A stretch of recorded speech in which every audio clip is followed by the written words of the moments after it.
Welcome है आपका हमारे चैनल निक्कू हिंदी कहानियाँ में। आज हम आपके लिए लेकर आए हैं इमोशनल कहानी जिसका शीर्षक है बोझ। तो चलिए आज की कहानी शुरू करते हैं। कहानी इस प्रकार है। कविता अपने माता पिता की बहुत लाडली थी। 3 बड़े भाइयों की बहन थी। कोई भी चीज़ मांगने पर उसी वक्त सामने उसके हाजिर हो जाती। पूरे घर में रौब था उसका। पूरे परिवार और नौकरों पर राजकुमारी की तरह हुक्म चलाती थी कविता। स्कूल में भी पूरा रौब था उसका, बड़े घर की लाडली जो थी।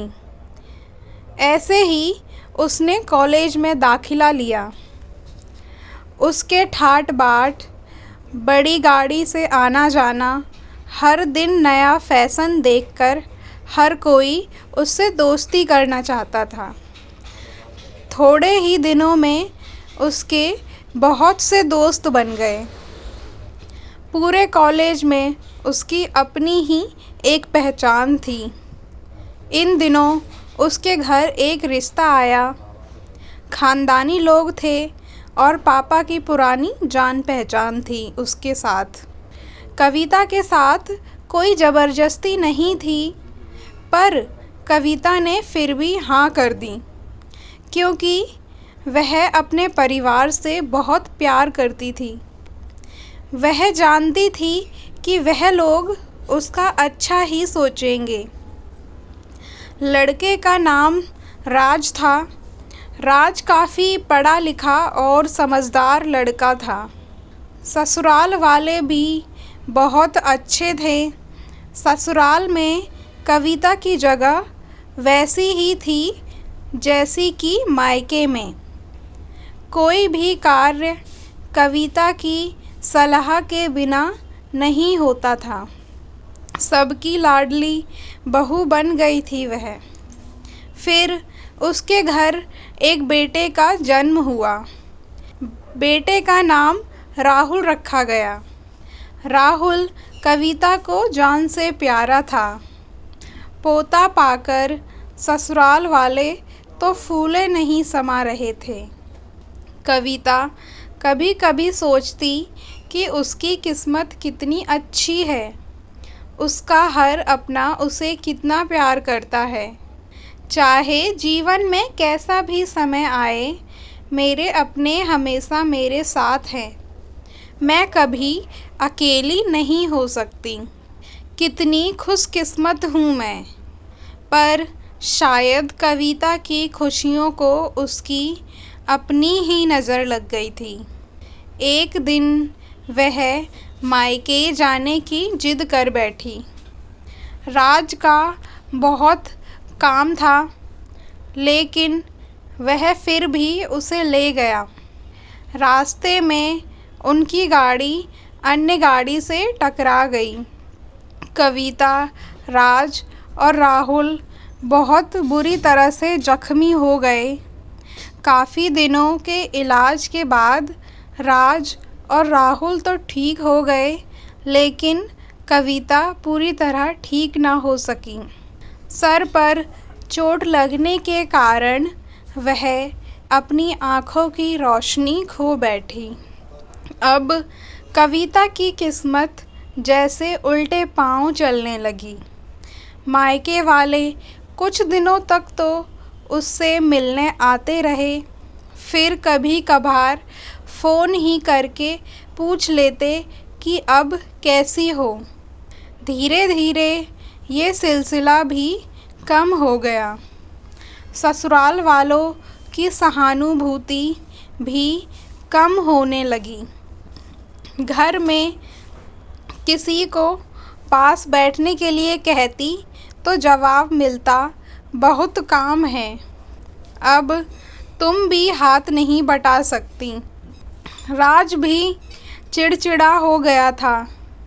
बस राहुल ही था उसके साथ, जिसके साथ हंसते खेलते उसका वक्त गुजरता। एक दिन कविता के हाथ से कुछ सामान गिर गया।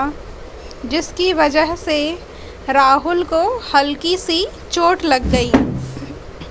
कविता के सास ससुर ने राहुल को उससे अलग कर दिया कि कहीं उसके ना देखने की वजह से बच्चे का कोई नुकसान न हो जाए।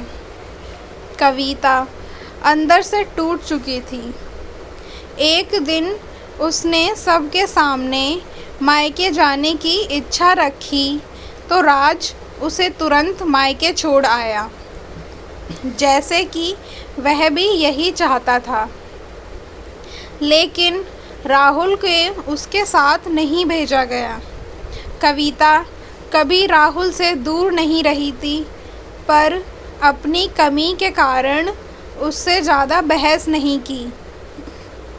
कविता को लगा कि वह 3-4 दिन वहाँ रहेगी तो थोड़ा हवा पानी बदल जाएगा, क्योंकि वह कितने दिनों से कहीं भी बाहर नहीं गई थी।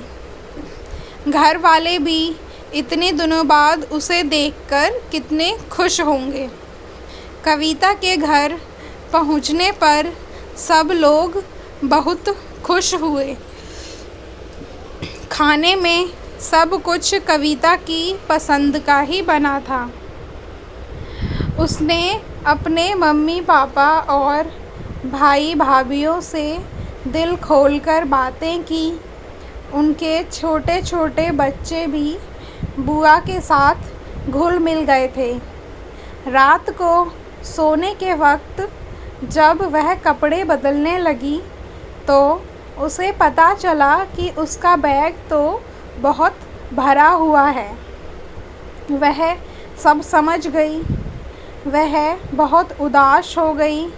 कुछ दिनों तक तो सब ठीक रहा, फिर जैसे सब बदलने लगा। सबका व्यवहार बदल रहा था। वह लोग जैसे थक चुके थे उससे। सब लोग घुमा फिराकर पूछने लगे कि राज कब आ रहा है उसे ले जाने। वह बहाना बना देती, जबकि वह जानती थी कि उस घर में अब उसके लिए कोई जगह नहीं। कविता से चलते वक्त कुछ ना कुछ नुकसान हो जाता।